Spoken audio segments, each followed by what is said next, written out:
consumption but increased affordability leads to more people buying more devices, increasing overall energy demand.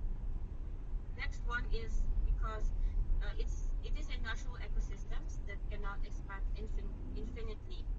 So ecological systems operate under limits. So forests regrow slowly, fisheries collapse if overharvested, minerals deplete permanently, and atmosphere has a limited capacity to absorb carbon. Because of these limits, infinite economic growth on a finite planet becomes mathematically and ecologically impossible. And for the third one is the contradiction. If there is growth, there is more consumption, and the earth is limited resources. Then sustainable growth becomes a logical contradiction, or in a literary terms, an oxymoron. So, in deep ecology perspective naman, why growth is ecological impossible. So from the deep ecology school of thought by Arnash 1997, sustainability cannot coexist with a growth-driven economic mindset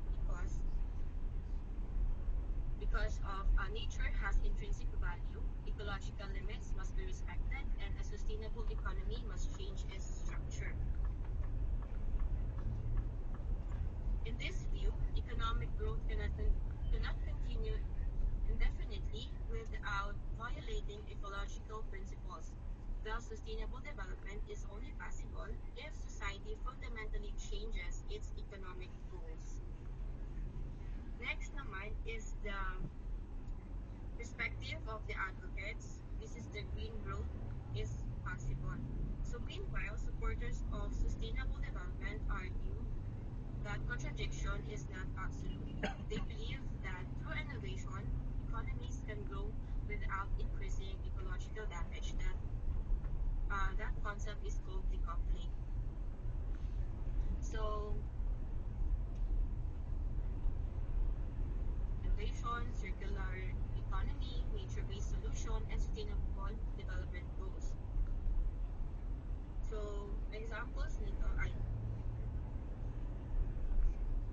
thus, supporters argue that what we need is green growth, not free growth. So this is what Cunningham and Cunningham's 2004 contribute to the debate. In Principles of Environmental Science, these authors emphasize that environmental sustainability cannot be achieved through small incremental changes. So it requires a major structural